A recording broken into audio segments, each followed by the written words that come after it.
bertemu kembali dengan Nyai Dewi Tanjung di sini. Teman-teman, apa kabar? Semoga teman-temannya diberikan kesehatan, panjang umur, murah rezeki, amin ya rabbal alamin. Kemunculan Nyai kali ini ingin membuka satu fakta tentang dua manusia gagal. Nyai masih ditemani oleh si sapu jagat ini, ya. Itu tentang dua manusia gagal. Yang satu gubernur gagal bernama Anies Baswedan, dan yang satu lagi ketum gagal yang bernama AHY. AHY ini adalah anaknya si Pepa, udah galau, ya. Keturunan dari rezim gagal, 10 tahun gagal, ya. SBY, Susilo Bambang Yudhoyono. Nyai juga mendengar kabar di media sosial, katanya AHY ini keturunan Rasulullah. Masa sih? Kok nggak ada tampang-tampang Arabnya, ya? Kok nggak ada gitu loh, hidung juga nggak mancung, muka nggak ada sedikit pun Timur Tengahnya gitu loh. Jadi siapa yang mengatakan AHY itu keturunan Rasulullah? Aduh, jangan dong ya, kalau mau ambisinya pres, jangan gila-gila amat kali ngaku-ngaku keturunan Rasulullah, ya nggak? Kita juga kan nggak bodoh, bisa menilai siapa yang betul-betul keturunan Rasulullah, mana yang abal-abal. Kelas Rizik Sihab aja Nyai nggak percaya dia itu keturunan Rasulullah, apalagi AHY, anak si Pepo, anak rezim gagal, duda galau. Nggak mungkin ya, Nyai nggak percaya. Dan skema politik pilpres yang dibuat oleh SBY dan JK itu adalah duet Anies AHY, ya. Maunya Pepa, maunya SBY. Karena untuk menyelamatkan aset-asetnya, SBY ini kan nggak ngukur baju di badan, ya. Dia merasa anaknya yang masih ketum ingusan ini merasa sudah pinter, padahal masih anak ingusan. Jadi RT aja belum bisa, jadi lurah aja gagal, ya. Gimana mau jadi presiden atau wakil presiden? Jadi ketum partai aja gagal. Kalau misalnya pidato masih baca teks, masih ngapalin, gimana mau jadi wakil presiden AHY?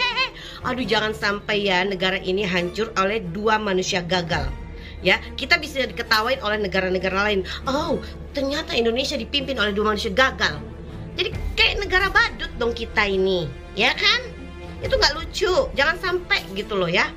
Dan kayak Anies Baswedan, seperti Nyai katakan sebelumnya di videonya sebelumnya, Anies Baswedan pasti akan mempertanggungjawabkan segala perbuatannya, perbuatan kelebihan dana, kelebihan anggaran, kelebihan bayar di semua proyek-proyek Pemprov DKI, dan semua kroni-kroni dan kroco-kroco Anies Baswedan juga akan mempertanggungjawabkan semua perbuatannya. Dan Nyai pastikan itu sebelum Pilpres 2024, karena Nyai mendapatkan bisikan dari burung ababil Nyai bahwa Bambang Wijanarko CS yang ada di TGPP juga akan terseret kasus korupsi. Begitu juga dengan Anies Baswedan. Kayak seperti stadion BMW, ya. Itu kan stadion BMW itu sebenarnya idenya Jokowi dan Ahok, ya. Digantilah namanya sama Anies Baswedan. Kan Anies tuh nggak pernah mau mengakui prestasi Ahok. Dia segala tentang berbau-bau Ahok tuh dia akan merubah namanya, ya. Nah, itulah Anies Baswedan. Manusia bisa memutarkan balikan fakta dan kata. Itulah kejagoannya Anies Baswedan. Nyai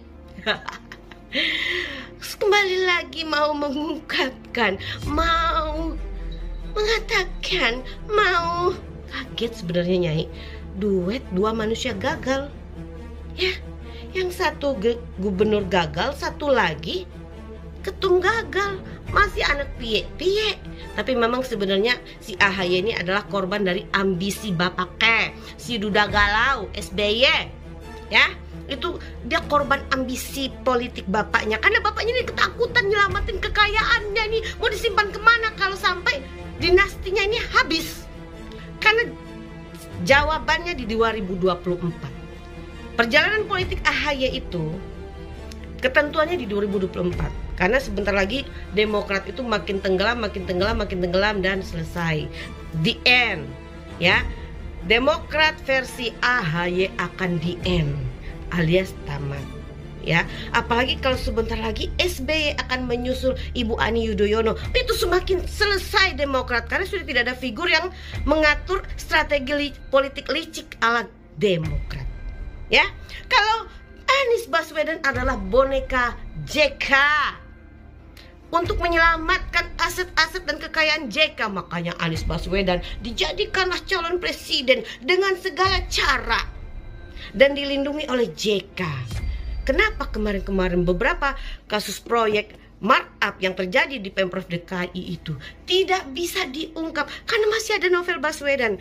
Tapi Allah Subhanahu wa taala menunjukkan kebenaran di atas kebenaran. Novel Baswedan sekarang sudah tidak di KPK. Tinggal kita tunggu keprofesionalan KPK, apakah berani, mampu menyelidiki kasus korupsi yang ada di Pemprov DKI. Dan satu kali lagi Nyek katakan, Anies Baswedan adalah gubernur gagal, gubernur terburuk yang pernah ada di DKI Jakarta.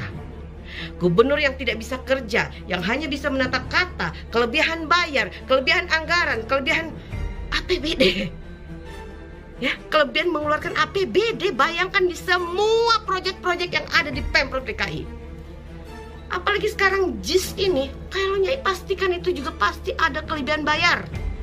Pasti ada koruptornya di situ. Tinggal KPK menyelidiki anggaran yang ada di JIS. Dan habis itu baru hajarlah formula E. Kita mau lihat dan Nyai pastikan apabila ketua KPK dan penyidik KPK tidak melakukan penyelidikan kepada kasus-kasus korupsi yang ada di Pemprov DKI, Nyai pastikan kalian semua akan dibinasakan, akan diazab oleh Allah Subhanahu wa taala karena kalian membela penjahat. Kalian tidak mau membela rakyat kecil dan negara kalian sendiri. Ya, sekali lagi Nyai katakan, ketua KPK, penyidik KPK, beranilah kalian menyelidiki segala kasus korupsi yang ada di Pemprov DKI. Jangan takut dengan JK, jangan takut dengan Susilo Bambang Yudhoyono. Mereka itu adalah manusia-manusia yang sudah tua, sebentar lagi juga akan dipanggil oleh Allah Subhanahu wa taala. Ya. Apabila dua manusia tua ini sudah tidak ada di Indonesia, Nyai pastikan insya Allah Indonesia ini akan nyaman, aman. Karena keduanya ini tidak benar, benar-benar membela negaranya itu nggak benar. Yang satu ingin menyelamatkan aset-asetnya, pabrik-pabriknya. Yang satu lagi juga sama, menyelamatkan kekayaannya. Ya, itu aja sebenarnya. Lalu bergabunglah 3C ini, Cendana, Cikes, Caplin. Itu sebenarnya yang ada di negara kita. Dipakailah kendaraan agama, khilafah untuk mengobok-ngobok pemerintahan Jokowi. Itu fakta yang sebenarnya terjadi. Di balik demo berjilid-jilid yang memakai tangan mahasewa, itu ada kepentingan jahat manusia-manusia serakah yang takut harta kekayaannya dikembalikan ke negara. Assalamualaikum warahmatullahi wabarakatuh.